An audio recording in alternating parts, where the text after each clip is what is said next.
မင်္ဂလာပါရှင်သမီးဒီနေ့ဖတ်ပြမယ်ပုံပြင်လေးကတော့အချိန်မနှောင်းခင်သိစေချင်ပါတယ်ဖြစ်ပါတယ်ရှင်တခါကကုမ္ပဏီကြီးတစ်ခုရဲ့အိတ်ကြိုဌာနရှေ့မှာအဖိုးကိုတယောက်ကလာရက်လိုက်ပြီးအဲ့ဒီမှာရှိတဲ့ကုမ္ပဏီဝန်ထမ်းအမျိုးသမီးတဦးကိုမစ္စတာတာနာကာနဲ့တွေ့ချင်လို့ပါလို့ပြောလိုက်တယ်မစ္စတာတာနာကာနဲ့ဘလို့ပတ်သက်ပါသလဲ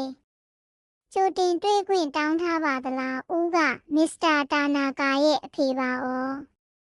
ခိတ္တဆောင်ပါရှင်ဆက်သွယ်ကြည့်ပေးပါမယ်အိတ်ခမ်းကြီးကကြီးကျယ်လာသည်လူတွေကလည်းဝင်ထွက်သွားလာကုမ္ပဏီကြီးကလည်းအကြီးကြီးဖြစ်နေသဖြင့်ပီတိတွေဖြစ်နေသည်ဘေးမှာသူ့လိုထိုင်ဆောင်နေသူတဦးအားဒီကုမ္ပဏီမှာကျွန်တော်သားအလုပ်လုပ်နေတာဟုဂုဏ်ယူပီတိဖြစ်စွာပြောလိုက်သည်မကြာမီအိတ်ကြိုကောင်မလေးကရောက်လာပြီး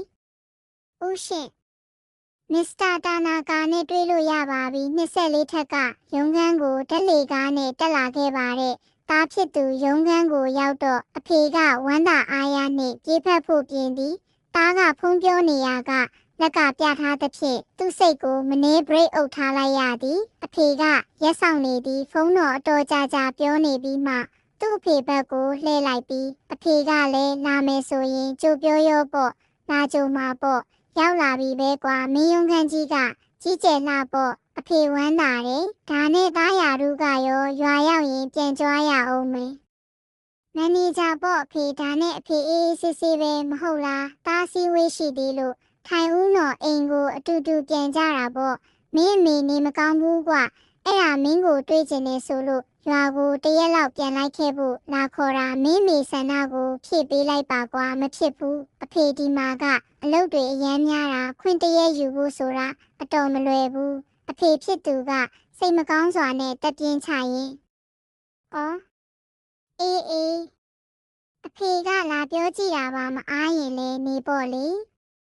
လို့ပြောလိုက်ပါတယ်အဖေဆောင်ဦးတော့အိမ်ကိုသွားကြမယ်နေပါစေကွာမင်းမေလည်းနေမကောင်းတော့မိတဲ့ယထာနဲ့ပဲပြန်တော့မယ်ငါသားကအရန်လုပ်တွေများနေတာကိုလို့ပြောပြီးဖခင်ဖြစ်သူဟာခေါင်းကိုက်ဆိုင်နဲ့လမ်းလျှောက်ပြန်သွားသည်နှုတ်လဲမဆက်ထွက်ခွာသွားသောဖခင်ဤကြောကိုကြည့်ပြီးသားဖြစ်သူကတက်ပြင်းချလိုက်သည်သားဖြစ်သူအိမ်ကိုပြန်ရောက်တော့လဲစိတ်မကောင်းဖြစ်နေသည်သူဖခင်ကိုဘူတာယုံလေးတောင်လိုက်မပို့ပေးနိုင်အိမ်တွင်ဇနီးကနေမကောင်းစေကန်းလိုက်ပြရသည်ကလေးတွေကလည်းသူတို့ပြဿနာတွေနှင့်သူတို့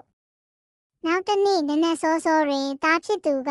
ရုံးသို့ခွင့်စာတင်ပြီးဖခင်နှင့်မိခင်ရှိရာမိမိရဲ့ဇာတိရွာလေးကိုထွက်လာခဲ့သည်သူမရောက်တာနှစ်ပေါင်း30ခန့်ရှိတော်မူရွာကိုပြန်ရောက်လာသည်ရွာထဲကိုဝင်ပြီးသူရခင်နေခဲ့သည့်အိမ်လေးစီကိုသွားသည်အိမ်ဝင်းထဲဝင်လိုက်သည့်အခါလူတစ်ယောက်ထွက်လာသည်ဘသူနဲ့တွေ့ချင်လို့ပါလဲလို့မေးတော့ဒါမစ္စတာအာကီယိုတို့အိမ်မဟုတ်လားမဟုတ်ဘူးမစ္စတာအာကီယိုတို့လင်မယားလက်ထဲကိုပြောင်းသွားတာကြပါပြီဒါဆိုဒီအိမ်ကဦးတို့ဝယ်ထားလိုက်တာလေသူတို့လယ်တွေပါဝယ်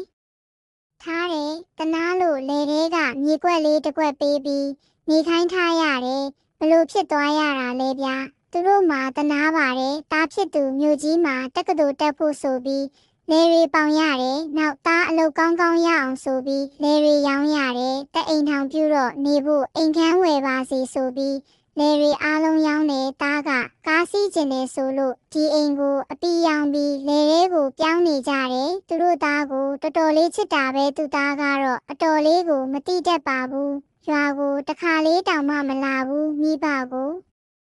ထောက်ပံ့ပေးရကောင်းမှန်းမသိဘူးအတော်မိုက်မဲတဲ့သားတယောက်ပဲသူမျက်ရည်တွေနှင့်လေထဲဘက်ကိုထွက်လာသည်အိမ်မိုးတွေကပေါက်ပြဲနေရန်တွေမလုံမလဲနှင့်တဲအိမ်လေးကိုတွေးလိုက်ရသည်ကတင်ပေးတွေအဖိုးကိုတယောက်ကအဖွားအိုဤလက်ကိုကင်ပြီးအားပေးနေသည်နှုတ်ကလည်းမင်းသားလာတော့မှာပါကွာသူဟာမျက်ရည်တွေအပြည့်နှင့်တဲလေးကိုဝင်လိုက်ပြီးအမေလို့အကျယ်ကြီးအော်ခေါ်လိုက်ပေမဲ့သူ့မိကမကြားနိုင်တော့ဘူးလေသူ့မိကဆုံးရှာနေပြီလေကိုမိဘနှစ်ပါးအသက်ရှိစဉ်အခါဝဲတန်ဖိုးထားပါမရှိတော့မှတန်ဖိုးတည်တာမျိုးမဖြစ်စေနဲ့လောကမှာမိဘကျေးဇူးလောက်ကြီးမြတ်တာဘာမှမရှိပါဘူးဒါကြောင့်အချိန်မနှောင်းခင်မိဘကျေးဇူးဆက်ကြပါလို့ဆန္ဒပြုလိုက်ပါတယ်ကျေးဇူးတင်ပါတယ်ရှင်